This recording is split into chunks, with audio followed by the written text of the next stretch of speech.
Okay, so I think it's correct philological culture to put forward one subject as though one subject were, if you like, um, Ibsen's Stockman from his Volkerfiende of 1883, I believe. The fiend or enemy of the folk or people, um, whereby he shows the man who says straightforwardly, the majority is always wrong. And so, what his argument is, are there more wise men amongst us or more fools? And what about in every age? And so, we would be deceiving ourselves if we would pretend otherwise, that there's always more fools. The majority is always in the wrong.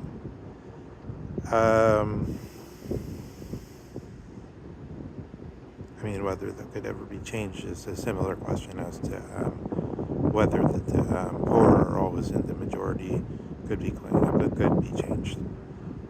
I mean, as Aristotle already held.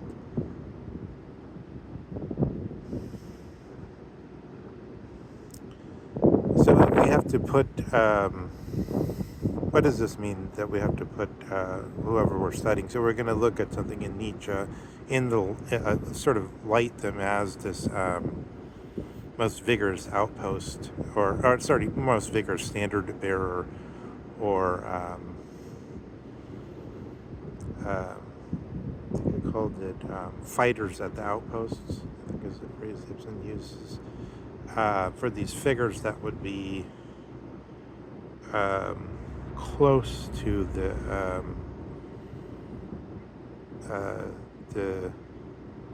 one who is the strongest and thereby the most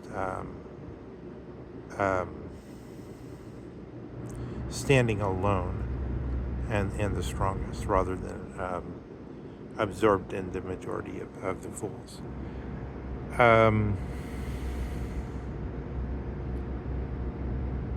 But I mean, this is to say, here's somebody making a claim, and then if we're to understand the claim, we have to really understand them, and then we may be at a lot of pains to understand them, and so the proper philological culture demands that we have to do quite a few things if we think somebody's making a claim to be in this position, as it were. And then, of course, yeah, in a way, that makes one think of Dostoevsky's Raskolnikov as vying for one of these advanced positions, but that would be, I guess, a very pessimistic view of I mean, it would probably, you'd think it would be more like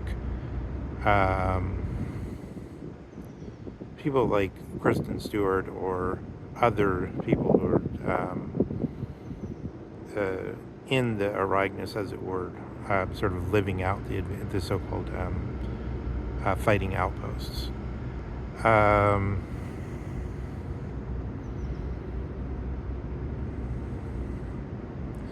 I mean, it's questionable whether there could be also a fighting outpost that said, I mean, I recognize that one would say, in the case of Stewart, isn't she simply advancing the already existing tendencies in California? But then the question is sort of like, does she do this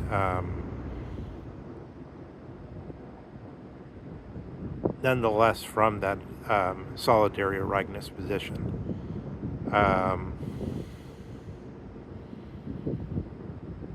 Or in another way of putting it, as in as it were, the most freedom that someone who's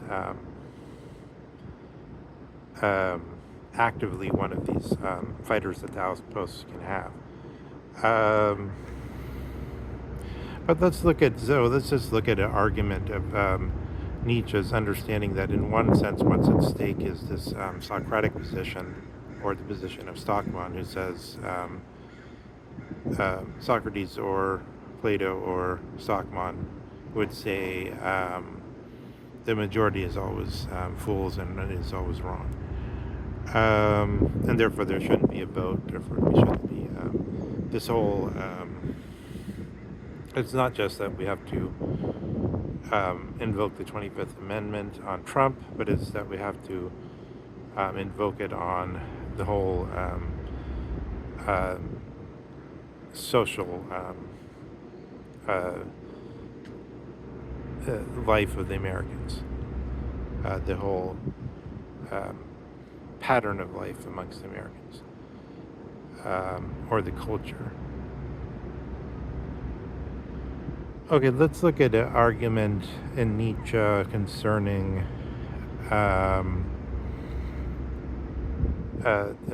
this question of whether, like some people have been raising this issue about biology and transgender and these kind of things.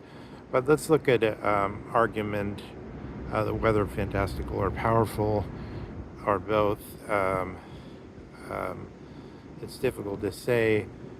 About Nietzsche's look at how knowledge is grounded and how biologism, so it's like saying biology is first and any claim about knowledge is secondary, could possibly be charged, Nietzsche could be charged with it. So let's start by framing the overall, so I'm putting this in the little clickbait portrait, as it were, the thumbnail, and it's going to show like Nietzsche is sort of on the strings of Descartes, and then only him taking a little bit of support from German idealism. I mean, that's one way of looking at it. I would say this is probably Hume and not Descartes, but Hume wouldn't be worth very much without, except that Kant took up his problems. And then Kant also took up his Cartesian problems.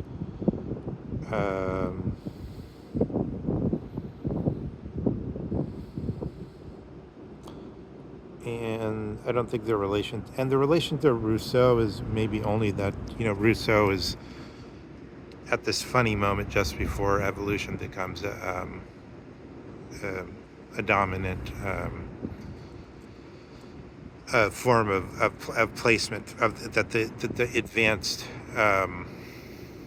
the ones at the advanced outposts are living out, as it were. So it's like there has to be some people that are kind of the first ones not to be Darwin, but to be somehow, like Ernst Haeckel, for instance, to be Darwinists, to be apostles of Darwin. And so that you get a situation, there's this advanced outposts, and they change the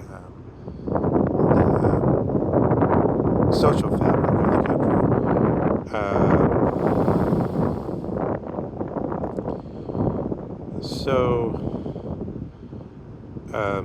So yeah, we're trying to say what's the atmosphere Nietzsche was sort of working in, and it was German idealism. But what does that mean? So you can say generally in the Prussian tradition, unlike in the English tradition, it's sort of like one strong example is what you want. English, John Searle once gave this example. He said he overheard John Austen, the sort of I have a high opinion of him, but he sort of like comes off as a sort of snarky, like snappy guy, and I think he's reading something of Wittgenstein. um, Wittgenstein's, and um, so like Wittgenstein was an Austrian, but he came in under the wing of Bertrand Russell, and then so he had to produce all this his Austrian thinking in the form of the way that they talked in Christchurch, Oxford, or wherever these discussions are happening. Because the way that works is like, yeah, there's a few people that are welcome in these discussions, and that they disagree with themselves on some points, and then that's how they decided what the important problems in philosophy were. But the British tradition has this tendency to say, let's do some kind of more and more examples. So like John Austin was saying, he says, and it's probably infinite about something, but he gives, talking about Wittgenstein at some point, but he gives 17 examples. And then slams his fist down or whatever. So it's like endless, and giving more inductive data is supposed to be important for the British, whereas with the Germans, it's like for German idealism, probably the one most important example. There wasn't a pendulum yet, but I think the theory that there could be a pendulum was sort of totally believed, and Kant must have totally believed it. So the first people to think, it seems like now we're standing still. Like if there's an earthquake, I know what an earthquake is like. This is California. Not that they're actually that frequent, actually, but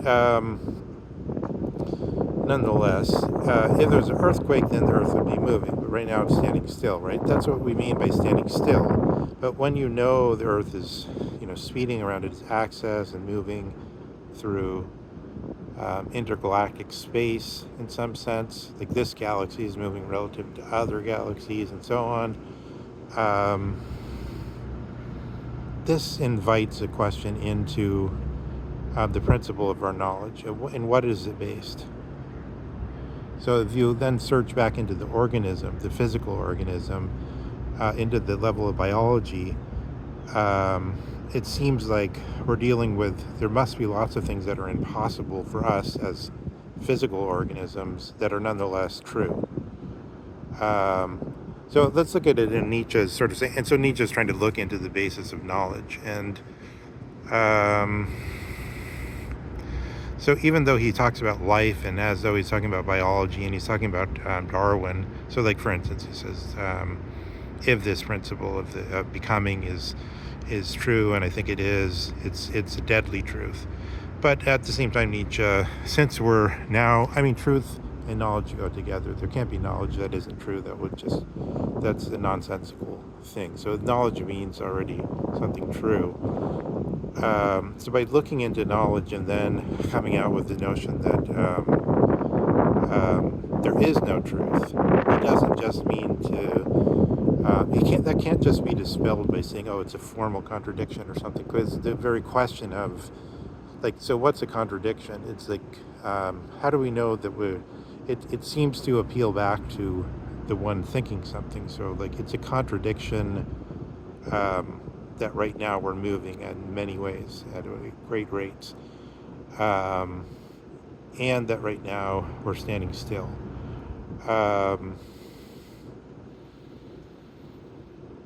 Can those? Isn't it is it a contradiction?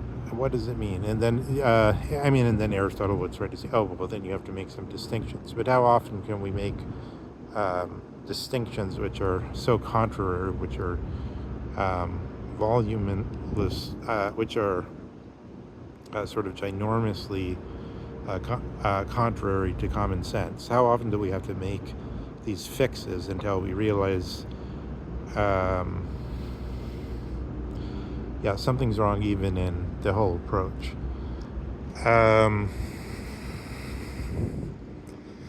Let's take the problem of, people like to say 2 times 2 is 4. Would you even swear on that? And Edgar Allan Poe and Dostoevsky's Underground Man won't.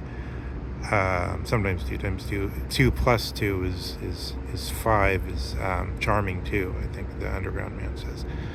And then there's some something similar in one of Poe's stories.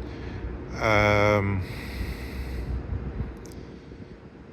but what's the point in German idealism? So this atmosphere that Nietzsche is moving in, motivated by this basic problem of what is knowledge and where is it? Is it in the psyche? Is it in the suke? Is it in the soul? Is it in the nephesh? Is it in the neurons? So if it's in the neurons, then isn't it part of this problem of the biology that we just sort of a biologism that we're just looking at? That then we're limited to the certain perspective of a given biological entity, and therefore there's certain things that will be impossible to us, but which are nonetheless we could assume are not simply impossible. So 2 times 2 is 4. Kant says this involves no experience. That's the thing about it. It's not that it's based on an experience, but it's that we already know it. This is the analytic notion. This is the analytic truth. We already know it. But what that means is we take for granted that we have a way of knowing it that it could be based in biology, and therefore it would be only relative to a certain form of biological entity, right?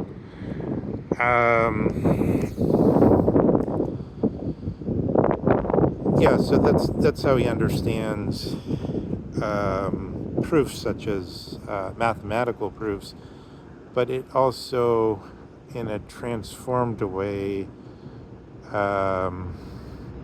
it goes for all questions of knowing. And here Nietzsche is able to say, notice if you bring in Darwin and you bring in becoming, then you notice it means that evolution could change the horizontal horizon out of which knowledge at all appears. Okay, that's not that hard to think. That's sort of the same as, in a way it's trivial, right? I don't know. It just means something new could come into being through a specific sort of form of practices or something. And it would be, in a way, stable relative to what? I don't know, because we would no longer be there to hold the older place. It leads into difficulties when you apply it, to all different forms of knowledge. Just the radicality of evolution, because again, there's the other problem that Heidegger's more interested in is the methexis problem and how it could be grounded. And then you get into problems of so-called psychologism, like what's the relationship between the mind, which is supposed to be the place where things that are always true and don't require experience to become true exist, such as unhistorical mathematics, as it were, such as the realm of the Pythagorean mathematicians.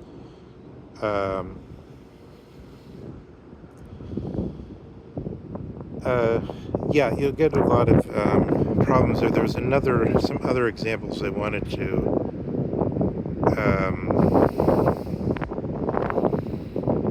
bring in, but I think it partially, this type of discussion,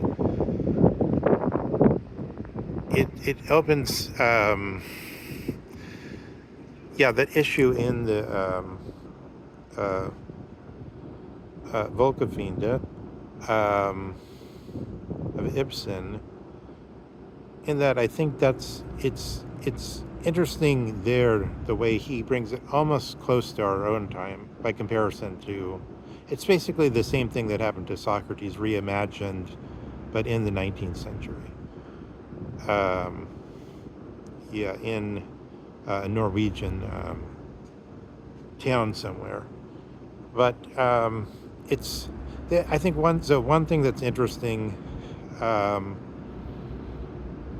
is that Ibsen says, Ibsen is not trying to, even though outwardly it's like a capitalist problem. It seems like it's a capitalist problem. Like the town wants to make money by doing some things that are dishonest through the, I think they have some waters that they're advertising as a resort or something, but the waters are bad or something like that. But yeah, and then the whole town is, it's a small town. They're all profit from it. All the leading citizens are for it. We're not just going to suddenly admit that this resort town is poisonous. And then the one Stockman is standing solitary. This gives the impression of some kind of 12 Angry Men or something. But I think Ibsen wants to understand this not as here to sort of market conditions of a certain kind, but rather as a question which is at the same level of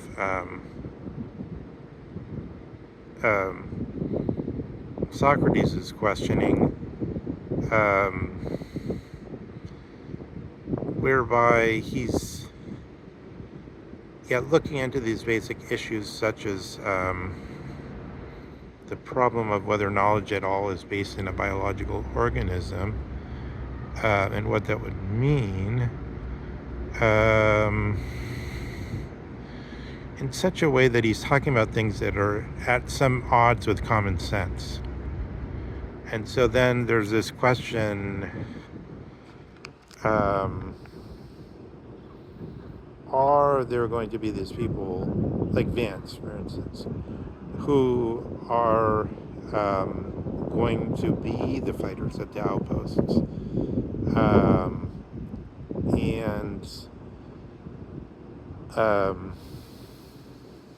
You see, it's not just a question of action or change. Usually it's put in terms of like change in the institutions or like some kind of idiot Jordan Peterson personal self-help thing. But no, the deeper issue is that if the leader, I was just thinking of Putin and Dugin, how tragic that is, because you have this sort of like this cowardly sort of thuggish thing. I mean, I know he was a savior in the 2000s, I admit that, but you have this horrible thing that can't wage a war properly, that can't teach the people properly, and then you have Dugin, and it would be better if Dugin were capable to, maybe Dugin wouldn't be able to manage the country. You'd have to have somebody that had both the skills. But I think Vance could do that, maybe in a modest respect, but he has both the skill sets. But part of the thing is that Vance would also be changing common sense through introducing certain fundamental truths about our situation into the discussion. So they think that's a very important feature of what's needed in any development, which again wouldn't just and we're saying this again, notice we're saying this just as we're putting Nietzsche into context of German idealism and Hume and Descartes. We're putting these reflections on a possible revelation on how one should move forward in the context of this type of, we're in an age where in a very, I think, legitimate or cogent way, there's been questions to sort of what kind of being we are being posed, so that it makes sense to sort of recognize that we could take a course, we could sort of take hold of things and put them in a a different key, a different tack, and we don't. In other words, that's said against the notion that there's sort of like this British version of all this stacked up evidence. Oh yeah, this is how it's always been, etc., etc. This is how it works. Don't break from reality. No, and then it's not that it's just the opposite. Like, oh no, let's just be creative or whatever. No, it's you have one. You need like just one strong example of something that shows the path, something like that, or at every stage. Like, I mean, you could go so far, it could point you so far, but then you could develop from that, just as so many reflections develop from realizing that our senses are in a certain sense dishonest, because we can't trust our senses with respect to whether we're moving or not, whether we're in a inertial frame of reference or not. I mean, that's I'll just end it by noting that that's the reason Einstein used light. That's the reason Einstein based his system on light, because light doesn't reveal any frame of reference information. It moves the same speed whether you're sort of moving towards it or moving away from it. It's not like there's no Doppler effect, so to speak. Okay, let's leave it at that.